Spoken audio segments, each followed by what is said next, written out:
Então, louvamos a Deus, porque sabemos que é Ele que nos proporcionou este momento para estarmos aqui juntos, amém? Vamos abrir então as nossas Bíblias, Marcos, capítulo de número 4,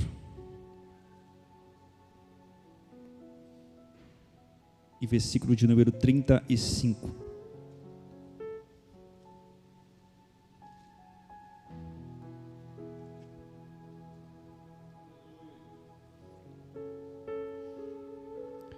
Marcos 4, 35, quem achou, diga amém. Naquele dia, sendo já tarde, disse-lhe Jesus: passemos para outra margem. E eles, despedindo a multidão, o levaram assim como estava no barco, os outros barcos o seguiam. Ora, levantou-se grande temporal de vento, e as ondas se arremessavam contra o barco, de modo que o mesmo já estava a encher-se de água. Jesus estava na polpa, dormindo sobre o travesseiro. Eles o despertaram e lhe disseram: Mestre, não te importa que pereçamos? Jesus estava na polpa, dormindo sobre o travesseiro.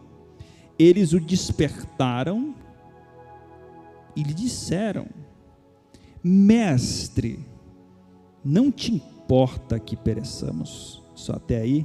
Conversou a cabeça novamente. Querido Deus, já reiteramos a oração já feita aqui.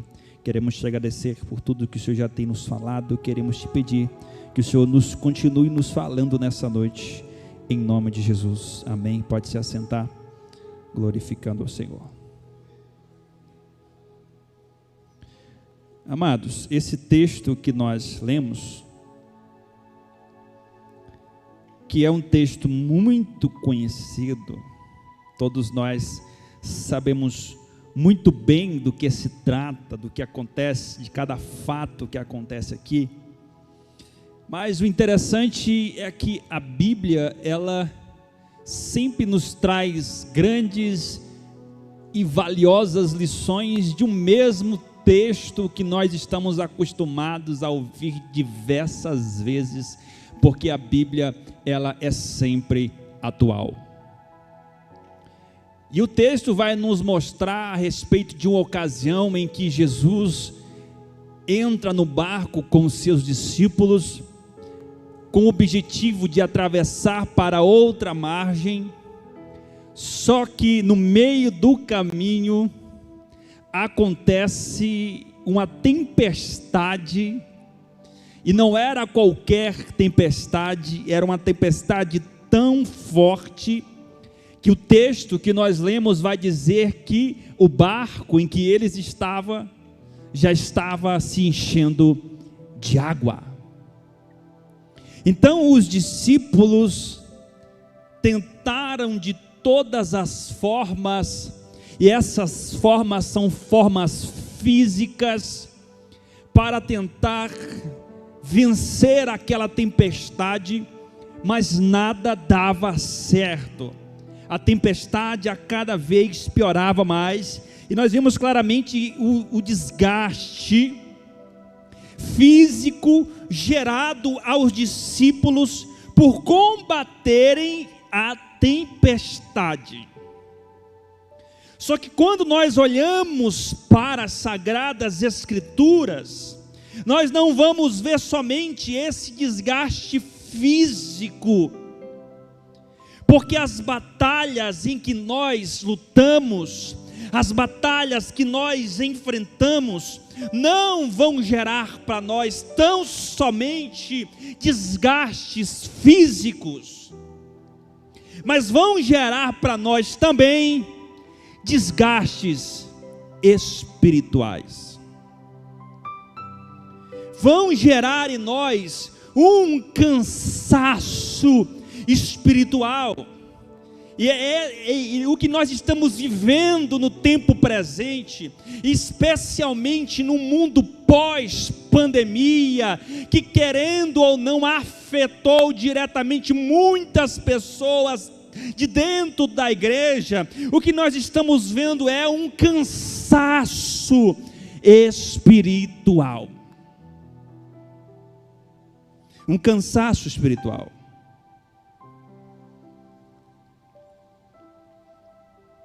Se existe esse cansaço espiritual,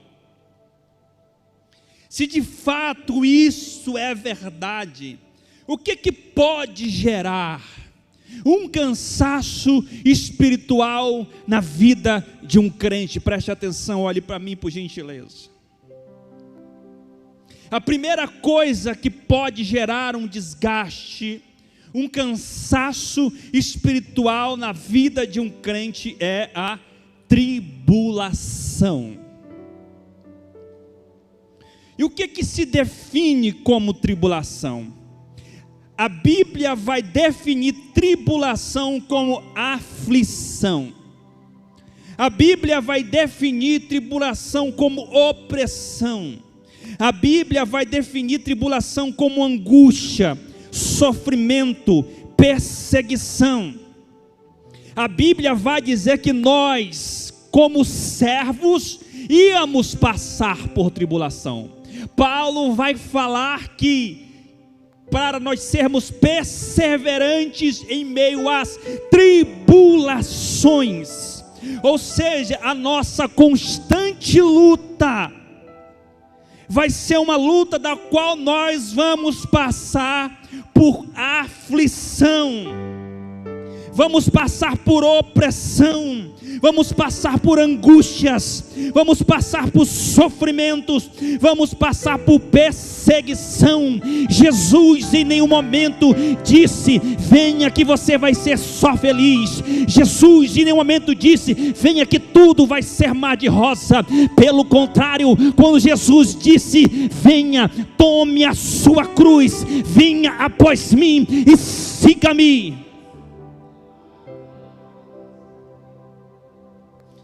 Jesus disse que nós iríamos passar por tudo isso. E nós, como cristãos, vamos enfrentar essa luta diária. Isso mesmo, a partir do momento em que Cristo te resgatou, a partir do momento em que você foi alcançado pela graça, a partir do momento em que o Senhor te tirou do lago de perdição, de pecado, e te trouxe para a sua maravilhosa luz, a partir desse dia, você estava disposto a enfrentar uma guerra diária, todos os dias. E contra quem é essa guerra? A Bíblia vai nos dizer que nós vamos enfrentar uma luta diária contra o mundo. O que é o mundo, pastor? O mundo não é o espaço cósmico, o planeta Terra.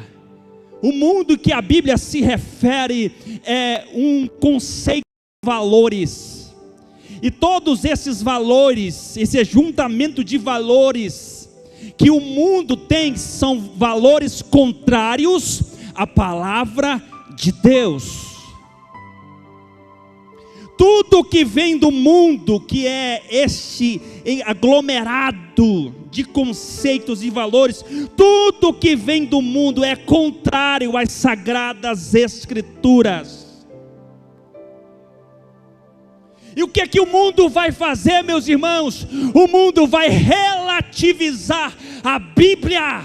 O mundo vai dizer para você: olha, talvez isso seja relativo, você não precisa obedecer este mandamento, você não precisa andar dessa forma, você não precisa fazer desse jeito, afinal de contas, a vida é sua, seja feliz. O mundo vai pregar tudo que é contrário à Bíblia. Enquanto a Bíblia vai dizer não, o mundo vai dizer sim. Enquanto a Bíblia vai dizer ande pelo caminho estreito, o mundo vai dizer ande pelo caminho largo. Esse é o mundo. Esse é o mundo. E nós, como cristãos que adentramos essa guerra, vamos ter que lutar contra o mundo todos os dias. Todos os dias.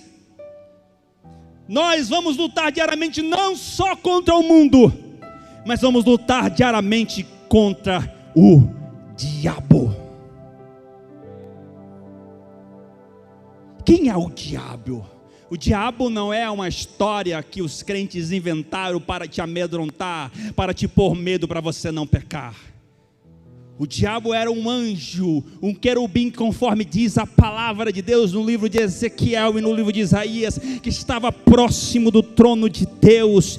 Esse diabo quis ser maior do que o Senhor, quis ser maior do que Deus, e o Deus o lança por terra, e ele arrasta consigo bilhões e milhões de anjos, que agora seriam demônios, e o diabo agora, que era o anjo que estava diante de Deus, vira o diabo, que é o inimigo, o acusador. Agora o diabo, que já está condenado, vai lutar todos os dias. Sabe para quê? Para levar a maior quantidade de pessoas para o inferno. Não existe a segunda chance para o diabo. O diabo já foi julgado e já está condenado. Ele, tendo plena ciência desses fatos, ele vai lutar todos os dias para enganar as pessoas. E o que é que ele vai fazer, meus irmãos? O diabo não vai colocar coisas fáceis para você. Sabe por quê? Porque o diabo te conhece muito bem. Ele sabe tudo sobre você. O diabo conhece cada ponto fraco seu. Ele sabe aonde agir. E ele tem paciência para atingir o seu ponto fraco.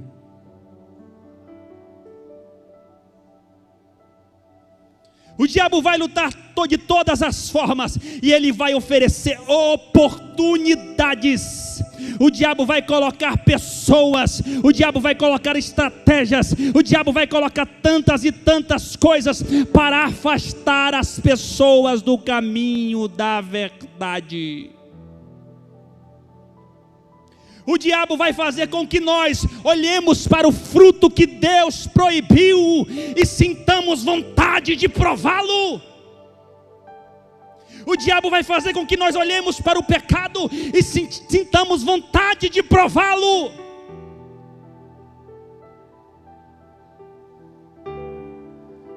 A nossa luta vai ser todos os dias contra o diabo.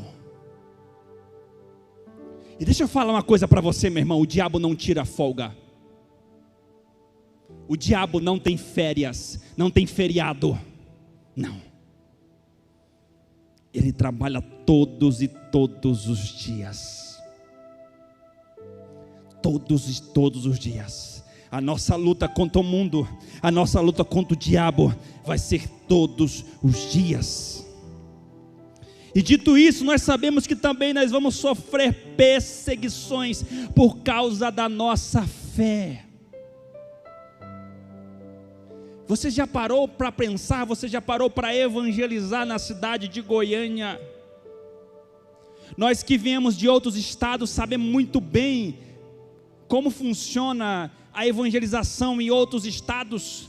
Goiânia, que é uma cidade que pode ser classificada em classe média alta, as pessoas não querem saber de Deus. Existe aqui um jornal daqui do nosso estado, que ele ultimamente tem destilado informações falsas contra o evangelho do Senhor. E quando você vai nos comentários, você vai ver as pessoas com ódio dos cristãos, as pessoas pegando fogo e ódio dos cristãos. Nós vamos ser perseguidos por causa da nossa fé.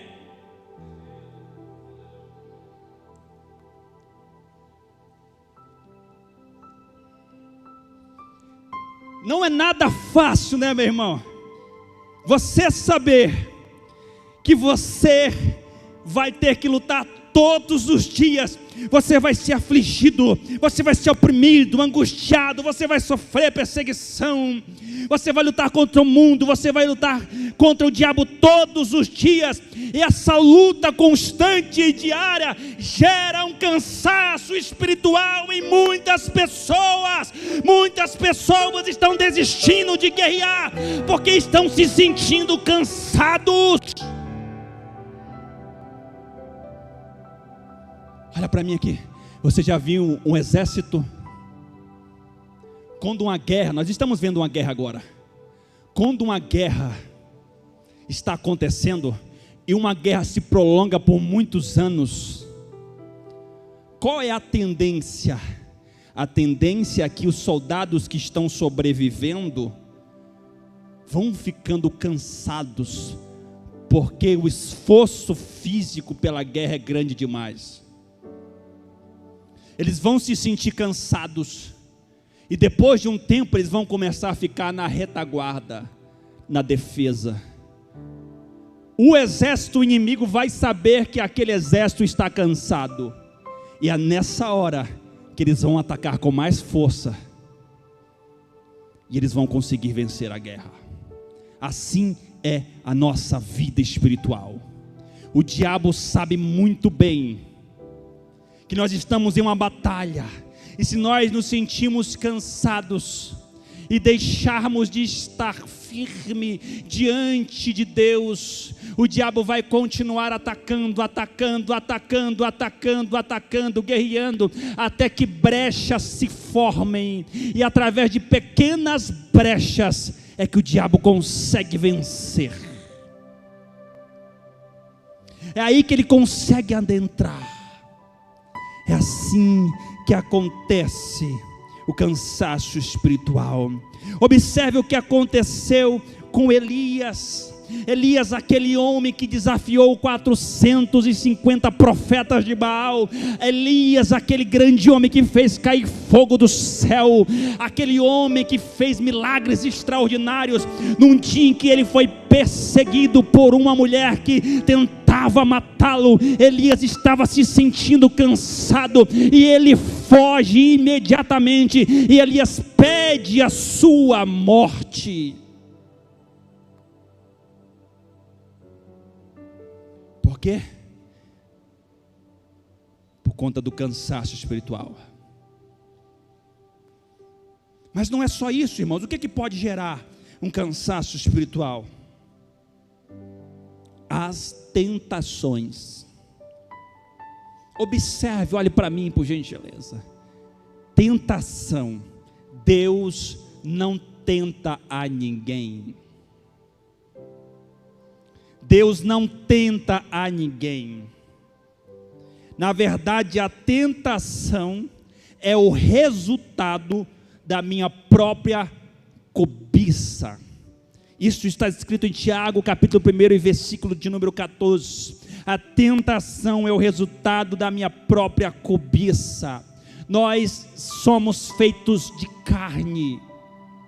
Estamos na nossa natureza espiritual, sim, mas nós estamos também na natureza terrena, somos feitos de carne, e essa carne, ela deseja as coisas do mundo. Essa carne, ela anseia pelas coisas do mundo. É a partir desse desejo da nossa carne é que nós somos tentados. Somos tentados pela nossa própria cobiça, e nós vamos lutar diariamente contra o nosso velho homem, aquele velho homem que você era no passado, aquela pessoa que você era no passado, ela deseja voltar. Nós vamos lutar diariamente contra o pecado, os prazeres, as paixões, porque é isso que a nossa carne deseja. Quando você liga a sua TV, você vai ver sensualidade, pecado. A tentação está em todos os lugares. Quando você abre o seu celular, você vai ver sensualidade, pecado, adultério e tantas coisas. O diabo está tentando de todas as formas. Para onde você vai ver. Aonde você anda, vai existir algo que vai tentar a sua carne. Essa luta contra as tentações vai ser uma luta diária e constante.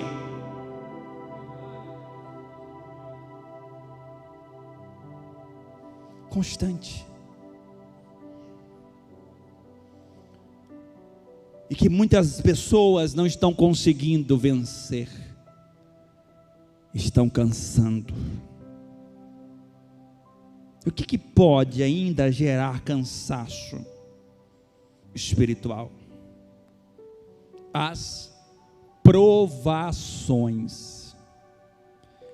Existe uma grande diferença entre tentação e provação.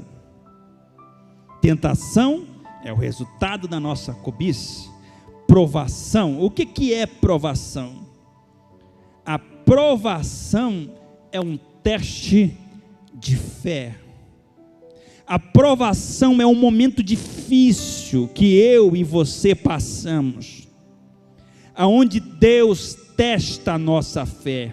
Deuteronômio capítulo de número 8, porque fui eu, o Senhor, quem te pus no deserto, para te testar, para te deixar passar fome, e para saber o que há no seu coração.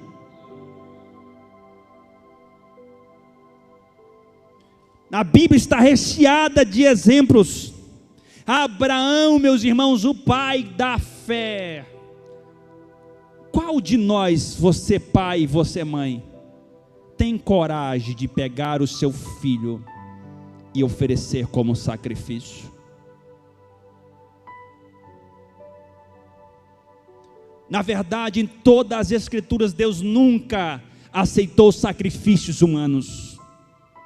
É óbvio que Deus não aceitaria um sacrifício humano, mas o que Deus queria era um teste de obediência, um teste de fé, que Abraão passasse pela provação, obedecendo a Deus.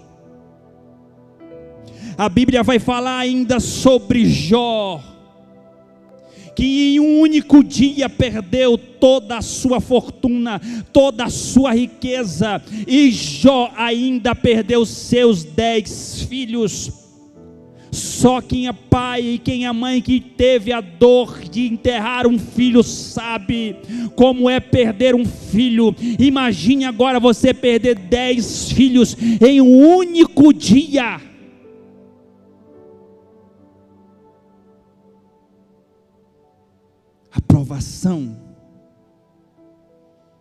Aprovação é o teste de fé. Para que serve a aprovação, meus irmãos? A aprovação não é Deus sendo carrasco com você, não é Deus sendo mal para com você, não é Deus te privando de receber alguma bênção, não é Deus te privando de receber algum milagre. A aprovação serve para nos moldar ao caráter de Cristo.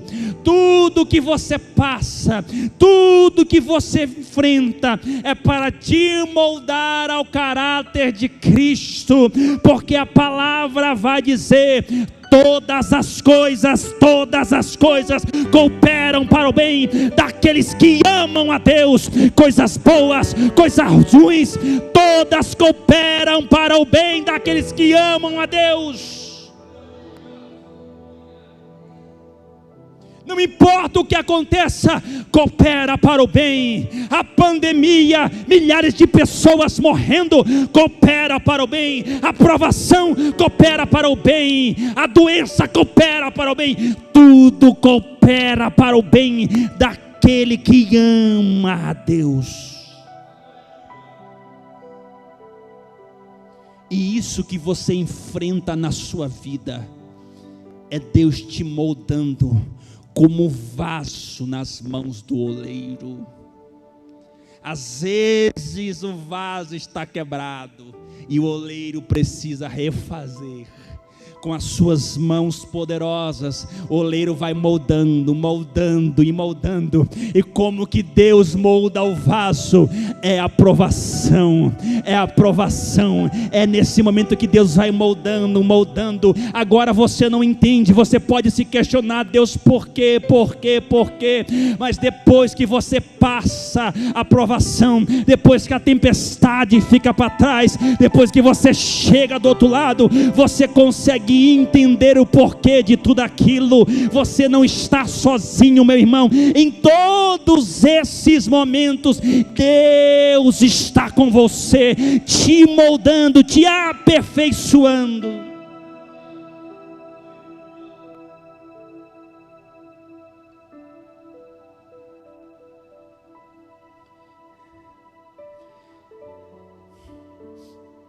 Por isso, às vezes, passar por provações, tentações, tribulações, aflições, vai nos deixar exaustos. Por que eu fiz questão de enfatizar isso aqui para você? Para você ter ciência que nós não estamos brincando, nós estamos em uma guerra, em uma luta contínua e diária. E muitos soldados estão ficando feridos no caminho. Muitos estão se cansando.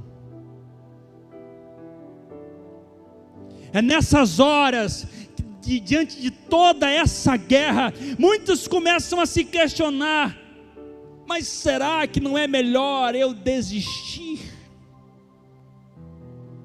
Porque no mundo eu não passava por nada disso. No mundo eu não tinha que enfrentar o diabo. No mundo eu não tinha que enfrentar o mundo. No mundo eu não tinha que enfrentar tantas e tantas coisas que eu tenho que enfrentar sendo um crente. Será que não é melhor eu desistir? É fato, é verdade, que se você desistir agora, nesse exato momento, nunca mais você vai ter que enfrentar essa guerra.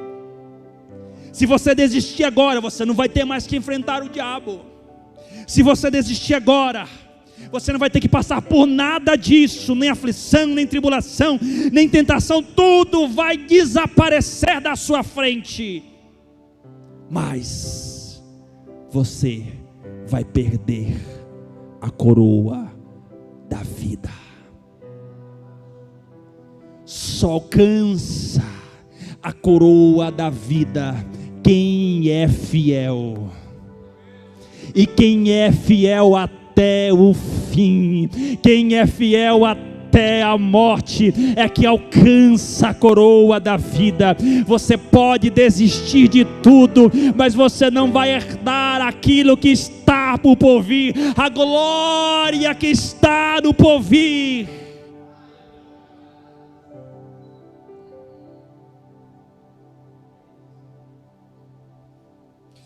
Quando os discípulos estavam exaustos de lutar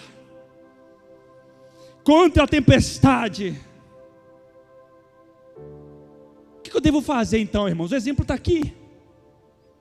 Eu estou lutando, eu estou cansado, pastor, eu estou cansado. Eu estou cansado de tanto lutar, eu não consigo mais orar direito. A minha oração são palavras decoradas. Eu estou a casca vazia dentro da igreja. Eu não sinto mais a presença de Deus, a presença do Espírito Santo. Eu estou vazio. Eu estou cansado, pastor. O que eu tenho que fazer para vencer o cansaço espiritual? Eu já entendi o que é o cansaço. Eu já entendi a respeito da guerra. Mas o que eu devo fazer para vencer esse cansaço? A resposta está aqui, irmãos. Os discípulos estavam lutando e não conseguiam. Às vezes nós estamos igual a eles, lutando com as nossas próprias forças, e nós não conseguimos, com as nossas próprias forças, e não conseguimos. Mas sabe qual é o segredo? O segredo é quando os discípulos atentam que dentro do barco estava Jesus, dentro do barco estava o mestre, e eles foram até o mestre, porque sabiam que ele era o auxílio, sabia que ele era o socorro bem presente na hora da angústia, sabia que ele poderia levá-los. Como eu venço o cansaço? Olhando para Cristo. Olhando para Cristo, olhando para Cristo, olhando para Cristo. Hebreus capítulo 12 e versículo de número 2: tendo os olhos fitos em Jesus, o autor e consumador da nossa fé, tendo os olhos fitos em Jesus, o autor e consumador da nossa fé. Quer vencer o cansaço, meu irmão? Olhe para Jesus, olhe para Cristo.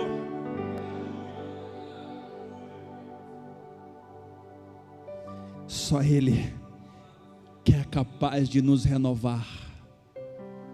Não olhe para o homem, não olhe para as pessoas são falhas, as pessoas são falhas. Aonde há o ser humano, há imperfeição. As pessoas são falhas, o homem é falho, o homem pode te decepcionar, mas Jesus jamais decepciona. E deixa eu dizer uma coisa para você: Jesus está aqui nessa noite, Ele está aqui nesse lugar, Ele já está no nosso meio. E se você crer, você não vai sair aqui do mesmo jeito que você adentrou. Vamos ficar de pé. Fica de pé comigo.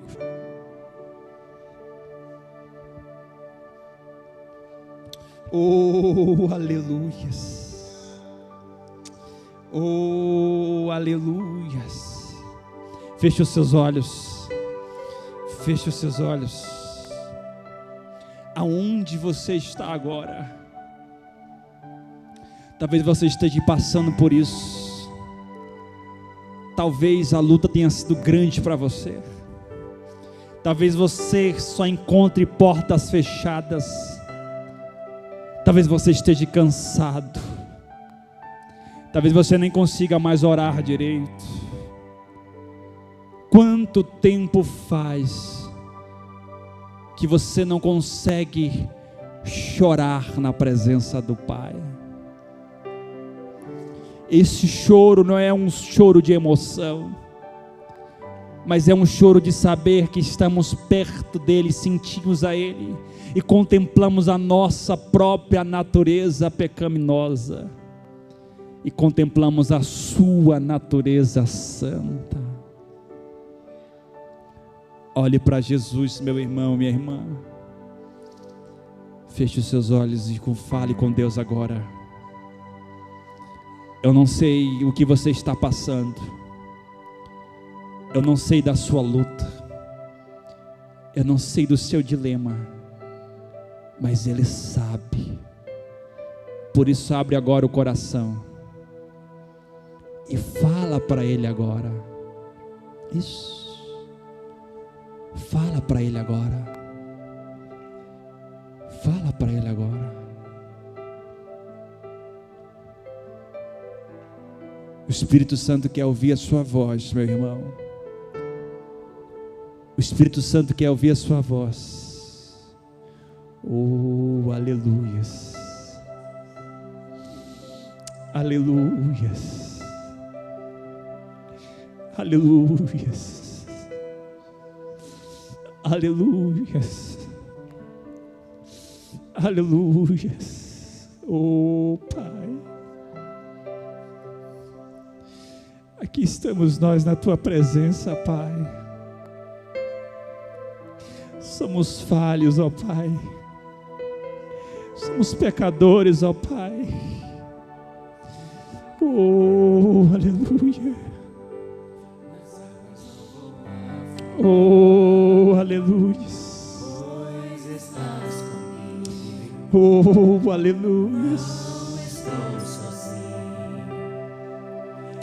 Santo, santo, santo, santo és tu, Senhor.